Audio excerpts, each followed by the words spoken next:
All right, so CERN approaches these problems in a little bit of a different way, and I want to show you a strategy that I think they were trying to explain, but that I'm hoping will be easier once I explain this. So we're using arrays right now to show division, especially division involving remainders. So I want you to think of 25 divided by 3. So 25 divided by 3 doesn't come out evenly. We know that 3 times something does not equal 25. So we're wanting to draw an array to get the quotient, which is the answer, and a remainder. So here's what I want you to do. I want you to think about what problem gets you a nice answer divided by 3 that's as close to 25 without going over. So for example, I know that 24 divided by 3 will get me a nice answer of 8. So I'm going to draw my array of 24 divided by 3. So 1, 2, 3, 4, 5, 6, 7, 8. 1, 2, 3, 4, 5, 6, 7, 8. 1, 2, 3, 4, 5, 6, 7, 8. Okay, so that's 24 divided by 3, but I have 25 divided by 3. There's my lone number out there. So when somebody asks me, what's 25 divided by 3? I can think, well, I know 24 divided by 3 gives me 8. So 25 divided by 3 is just 24 divided by 3 plus 1 more. So that means I have 1, 2, 3, 4, 5, 6, 7, 8 in each group and a remainder of 1. Okay, so I thought of a basic fact that I know that is super close without going over. That's very important. Very close without going over. That gets me a nice answer. And then I just tacked on the extras. Let's try it with this one. 44 divided by 7. So step 1, think of a basic fact. So something divided by 7 equals something that is going to give you a nice number that's not bigger than 44.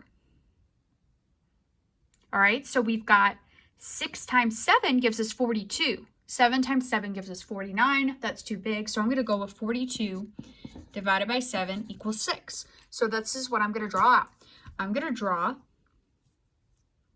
1, 2, 3, 4, 5, 6. 1, 2, 3, 4, 5, 6. 1, 2, 3, 4, 5, 6.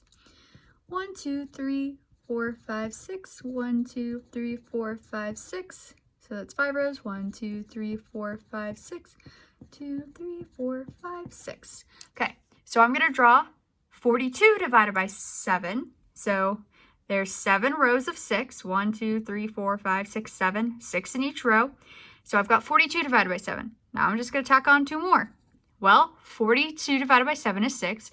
So that means 44 divided by 7 is 6 remainder 2. Okay, so as you might be thinking of, oh my gosh, I don't want to draw all these dots. Don't worry, I am going to be teaching a strategy that does not involve dots and arrays very soon. But the benefit of this strategy is it shows you conceptually what's going on. You have a basic fact and you're just adding some extras on, which give you remainders. All right, try 34 divided by 6.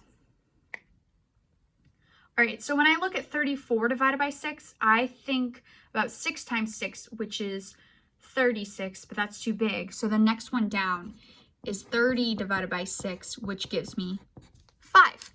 So I'm going to go ahead and make 6 rows of 5. 1, 2, 3, 4, 5. 1, 2, 3, 4, 5. 1, 2, 3, 4, 5. 1, 2, 3, 4, 5. And that's 4 rows. 1, 2, 3, 4, 5. 1, 2, 3, 4, 5.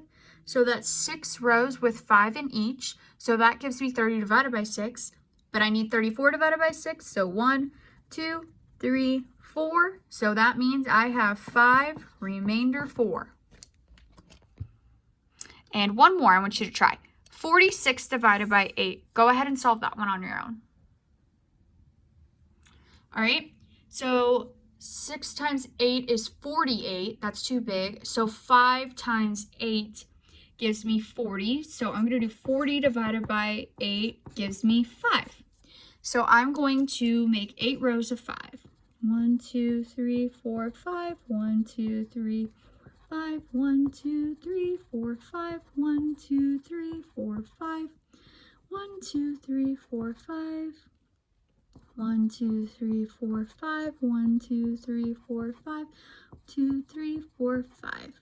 So I have 8 rows of 5, but I need 46. So 1, 2, 3, 4, 5, 6. So I have 5. Remainder 6 is my answer. All right.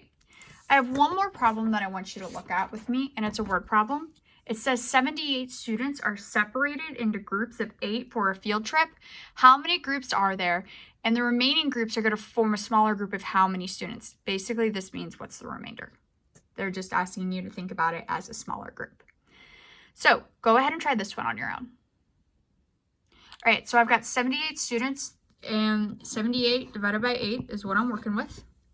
So they've already kind of clued me in that there's probably going to be a remainder. And honestly, I don't know anything that's 8 times something that gives me 78. But I do know that 8 times 10 gives me 80. And that's too big. So I'm going to go with 8 times 9, which is going to give me 72. So I'm going to think about 72 divided by 8, which gives me 9. So I'm going to draw 8 rows of 9. 1, 2, 3, 4, 5, 6, 7, 8, 9. 1, 2, 3, 4, 5, 6, 7, 8, 9. 1, 2, 3, 4, 5, 6, 7, 8, 9. 2, 3, 4, 5, 6, 7, 8, 9. 2, 3, 4, 5, 6, 7, 8, 9. 1, 2, 3, 4, 5, 6, 7, 8, 9.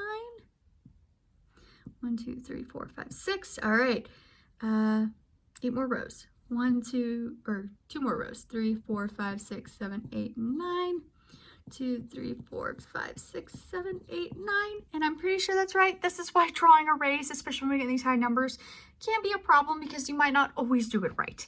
So that's why we're going to learn how to do it without arrays soon. But I want to make sure you understand what it really means. So 72 divided by 8 gives me 9. But I have 78, so I need to tack on 6 more. 1, 2, 3, 4, 5, 6. So that means I have 9, remainder 6. So there's going to be 9 groups of 8 and 1 smaller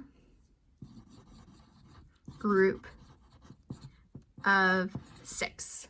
All right, well, I hope this video helped you understand more what they mean by drawing the arrays and some strategies that you can use to make this easier for you.